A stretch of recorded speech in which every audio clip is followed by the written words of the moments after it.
Tiempo de saludar a todos nuestros participantes. Estamos entrando con más énfasis a lo que es la reforma, la necesidad de la reforma de la justicia. Mucho se habla de la reforma de la justicia, pero fundamentalmente orientado a lo que se refiere al órgano judicial, el Tribunal Supremo, Tribunal Constitucional, y por lo general nos olvidamos de un brazo importante para que el sistema de justicia funcione, que es el Ministerio Público, la Fiscalía. Y hoy le vamos a pedir a don Walter Guevara, que ha sido el primero en solicitar hacer uso de la palabra. Adelante, don Walter. Gracias, Pepe. Creo que hay coincidencia en todos estos foros en sentido de que el cuello de botella no es jurídico, no es administrativo, no es legislativo, no es constitucional, es político, es el tema de la voluntad política. Una anécdota para mostrar la diferencia de lo que fue en el periodo liberal y el actual. En ese tiempo yo trabajaba en temas de administración de justicia, entre otros, y aposté a Sánchez Berzaín, ministro de Goni, que se iba a aprobar la ley de Ministerio Público, donde salía del cuadro el modelo inquisitorial con jueces instructores y entraba el modelo acusatorio en que la función principal del fiscal es la acusación en el proceso penal. Y el zorro me dijo, vas a perder. Lo mismo sucedió con Antonio Sánchez de Lozada, hermano del presidente. Le hice la misma apuesta y me dijo, 2 de los tuyos contra 1 de los míos o algo así. También perdió. Ninguno de los dos me ha pagado la apuesta y perdieron. Porque en ese tiempo, evidentemente, no había una voluntad política, por lo menos de esos dos personeros, seguramente por lo conveniente que era para ese gobierno tener algo de injerencia. Pero hoy día es muy diferente. La voluntad política es plena, existe, es clarísima. Es que no haya ninguna reforma, que los fiscales sean absolutamente brazos operativos de persecución política. Esa es la diferencia. Y eso es absolutamente comprobado en todos los niveles y las intervenciones que acabamos de escuchar lo prueban plenamente. Entonces, no se trata en este momento de ver como quien dice cómo podemos mejorar el menú del restaurante del Titanic cuando ya se está hundiendo, ¿no? Ahorita estamos en un estado de emergencia y hay que empezar a pensar qué se puede hacer políticamente. Yo los dejo con una idea. Yo creo que es posible formar una coalición en torno a varios temas y el de la justicia es uno de ellos. Obviamente salud es otro, obviamente el tema de la economía es otro, pero este tema de la justicia es supremamente sensible. Ni qué decir el tema de la reconciliación. Son temas en los que este gobierno pudo haber brillado y precisamente está haciendo lo contrario en cada uno de ellos de lo que le hubiera permitido brillar, porque yo creo que hay un libreto, hay un guión que en Caracas en este momento están leyendo todos, que es el que explica la fuerza de esa voluntad política de dominar al sistema judicial, fiscalía, jueces, policía, también lo acabamos de ver. Entonces les someto que el problema es político y habría que pensar en cómo formar una coalición que no dependa exclusivamente de partidos ni de expertos, que levante la opinión popular en este sentido. Eso es lo que quería contribuir, querido Pepe. Carolina, tienes la palabra. Yo tengo un comentario más que una pregunta. Es que creo que otro tema que hay que considerar en la reforma de la justicia, es bien como lo decía el doctor Arturo, es el tema de la ley 04, ¿no? Porque ningún juez o ninguna persona se quiere animar a ser juez, a ser fiscal, si es que luego van a estar justamente siguiéndolos por acciones u omisiones que vayan a tener en su trabajo, que sean de buena fe, o sea, no necesariamente uno se equivoca por actuar por dolo, ¿no? Entonces yo creo que hacer una reforma al respecto tiene que considerar ese aspecto, y no solo para fiscales y jueces, sino para todos los servidores públicos que ahorita cumplen un rol y están siendo perseguidos por simplemente cumplir su trabajo, ¿no? Eso nomás, gracias. Gracias Carolina. ¿Algún comentario más? Bueno, definitivamente hay mucho por hacer. Creo que las exposiciones han sido absolutamente claras en cuanto a al diagnóstico de la situación del Ministerio Público, la Fiscalía y su relación con el sistema de justicia, pero definitivamente hay tareas que debemos tratar de empujar, de implementar hacia adelante para que esto cambie. Entonces, a modo de ir cerrando, vamos a invertir la participación a Arturo, unas palabras de cierre y agradecerte tu disponibilidad a participar y estamos seguros que en el futuro volveremos a reunirnos. Gracias, Arturo. Unas palabras tuyas de cierre. Empiezo con lo de Carolina, ¿no? Yo creo que la ley 04 en su momento fue un estandarte, ¿no?, del gobierno de Evo Morales. Supuestamente iba a ser la panacea de la lucha contra la corrupción, pero ¿qué hemos visto? De la manera más objetiva, los índices de corrupción en Bolivia, pese a esa ley, se han incrementado. Por lo tanto, no ha servido de nada o mucho, ¿no es cierto? Y es verdad, yo soy abogado, pero yo sé que una ley es el primer raquetazo del partido, nada más. Pero hay que hacer, bueno, yo soy raquetbolista, entonces hay que hacer 15 puntos y después hay que ganar la segunda cancha y si no te gana. O sea, hay que jugar el partido. Y solo das el primer raquetazo y a veces le pones el saque al piso y es punto en contra, ¿no es cierto? Entonces, esa ley es la mejor prueba, muestra el fracaso de la lucha contra la corrupción, pese a que hasta hubo un papacu que dijo que iban a venir a otros países a copiar nuestras leyes porque eran el último grito de la moda, pero no fue así, pues. Y se inspiraron en esta ecuación que se ha visto universalmente que no funciona, que es más penas y más delitos, igual menos garantías, pero no más justicia. Es decir, querer arreglar el mundo agravando las penas, creando nuevos delitos, además multiplicándolos, etcétera, y pensar que con eso vas a lograr, eso es absurdo, en ningún lugar ha funcionado, porque no depende de eso. Si no, no habría pues delitos violentos en Estados Unidos, porque hay pena de muerte, cada vez menos, pero hay, ¿no ve? Por ejemplo, ¿no es cierto? O sea, no, lamentablemente no vamos a arreglar el mundo con más leyes. Puede ser que lo embromemos peor de lo que estaba, como ha ocurrido, ¿no? Pero más nada, ¿no? Entonces, ese tema, y el otro era cuando yo insisto en el tema de la voluntad política.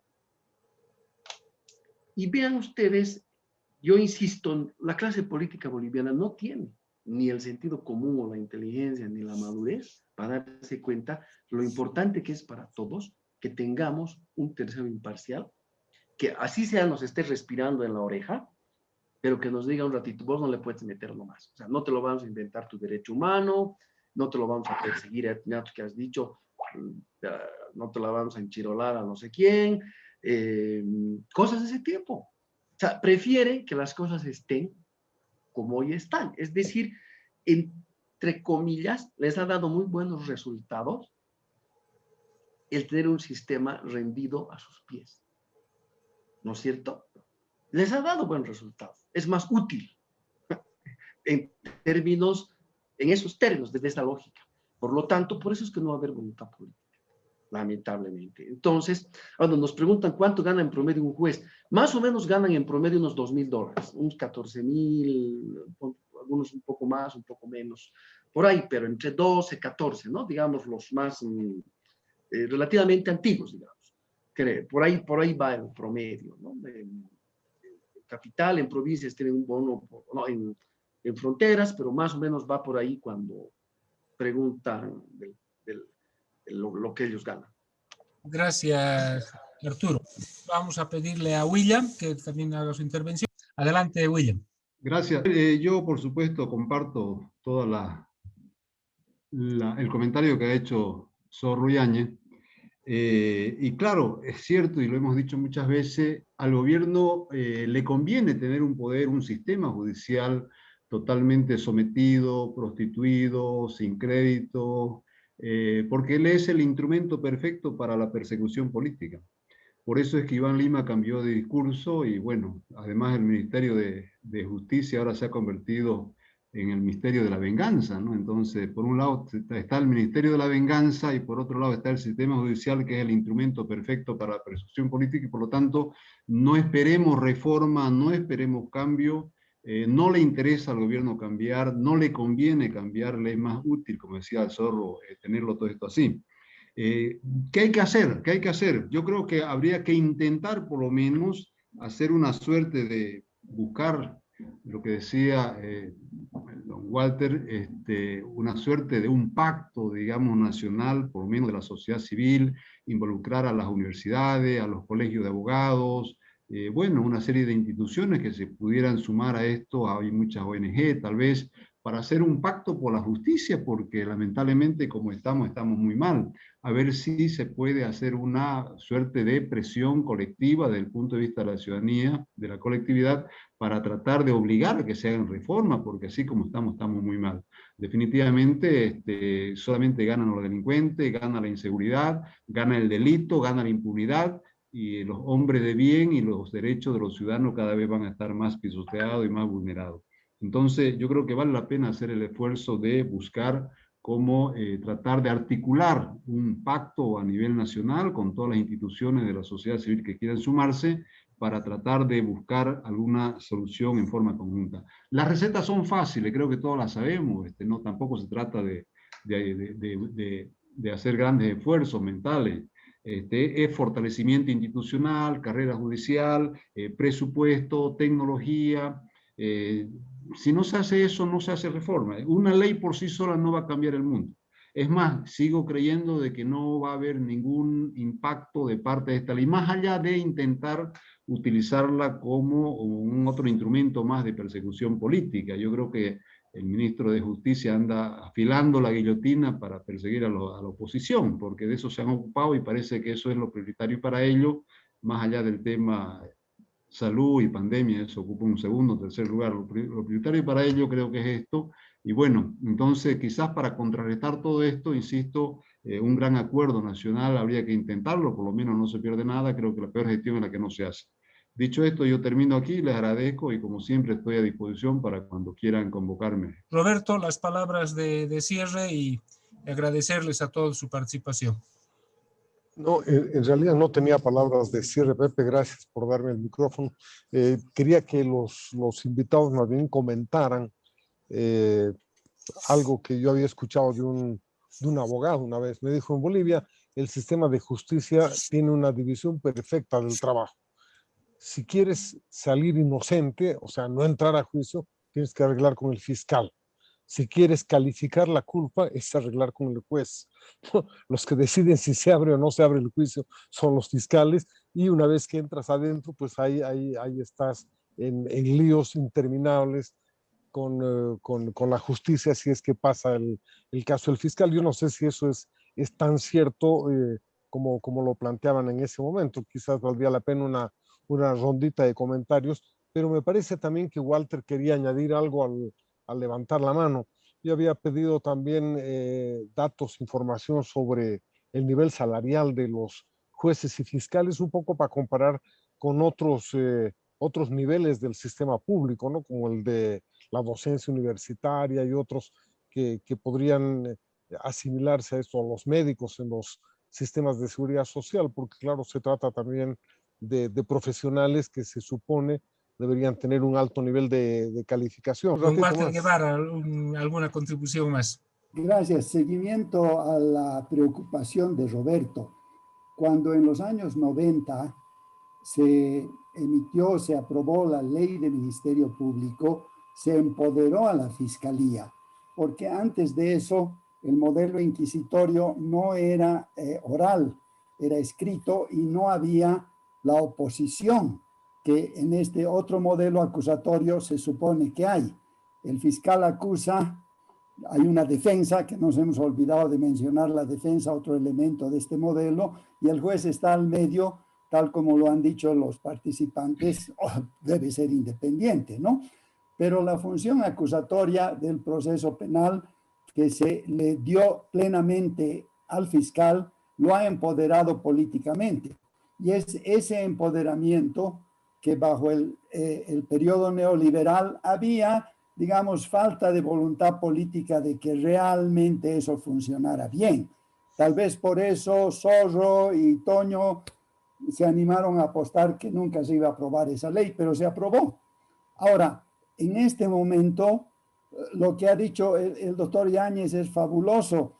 Tiene una evidencia de que en el periodo nazi había un sistema de cooptación del sistema judicial para el abuso. Imagínense, ha terminado horneando varios millones de judíos, sin proceso, por supuesto, y que tiene muchos puntos en que coincide con lo que está haciendo el gobierno del MAS. Entonces yo creo que hay que darle una mirada al tamaño del monstruo, hay que verle los dientes al lobo.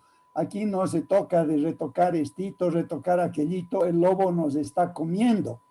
Y el grado de, digamos, sopapos, reveses que nos está dando el gobierno del MAS en todos los órdenes, yo creo que es suficiente para gatillar una reacción ciudadana que necesita un poco de orientación, un poco de estrategia para convertirse en una coalición que lleve a un pacto, que lleve a una alianza, que pueda convertirse en una acción política que no sea frustrada como se frustraron las pititas.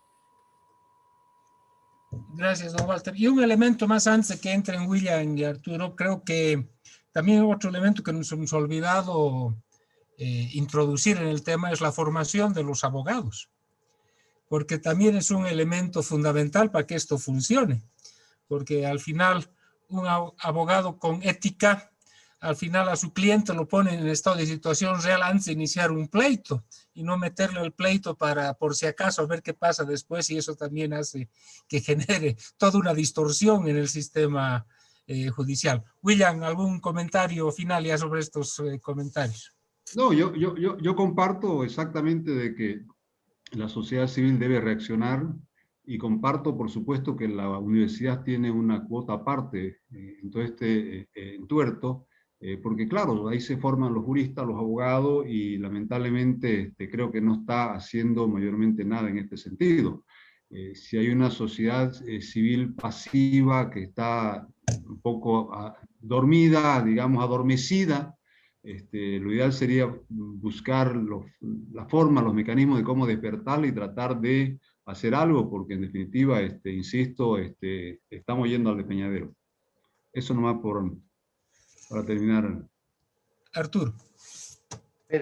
Sobre lo que hablaban de la iniciativa ciudadana, ¿no? Juan del Granado está impulsando algo en esa línea. Después, lo que el doctor Guevara hablaba del tema del sistema acusatorio, ¿no? Mi tesis doctoral, que ahorita está durmiendo el sueño de la burocracia en la universidad, pero bueno, ojalá hasta el otro mes merezca ser doctor, es pues, se llama reforma y contrarreforma penal, de cómo terminamos peor de lo que empezamos, ¿ya? Y va a ser mi nuevo libro, que va a estar Dios mediante en enero, febrero circulando, con prólogo del doctor.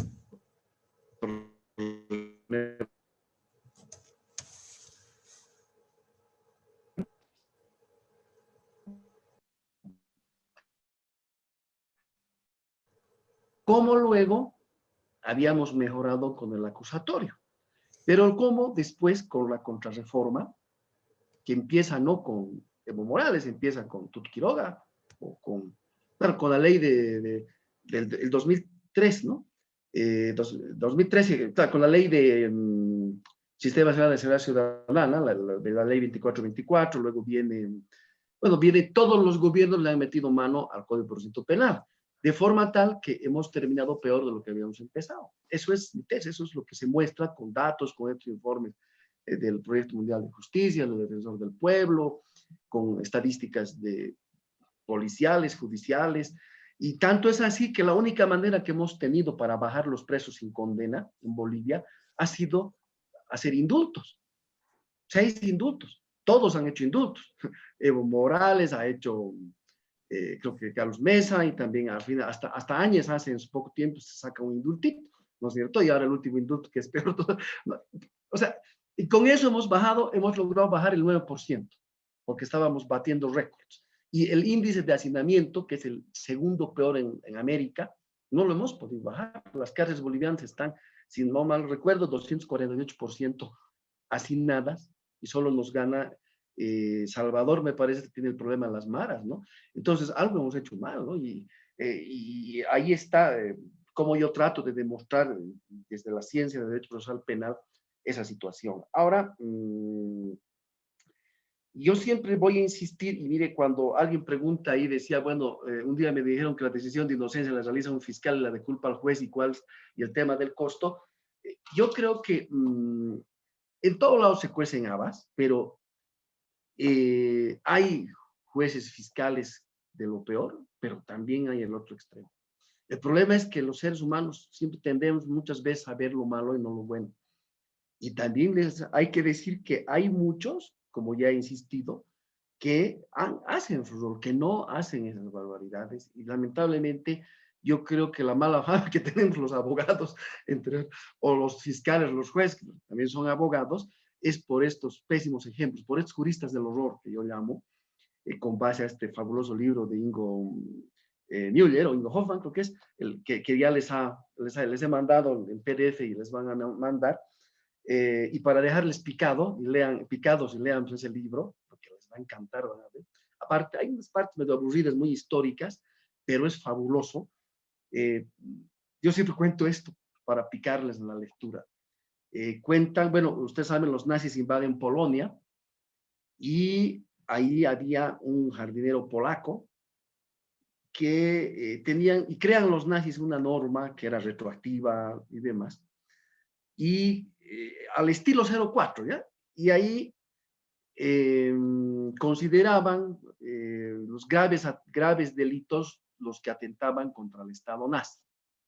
Entonces, se le acusa a un pobre jardinero polaco de haber golpeado a un perro, a un pastor alemán, que era de las SS, y por tanto era propiedad del Estado alemán.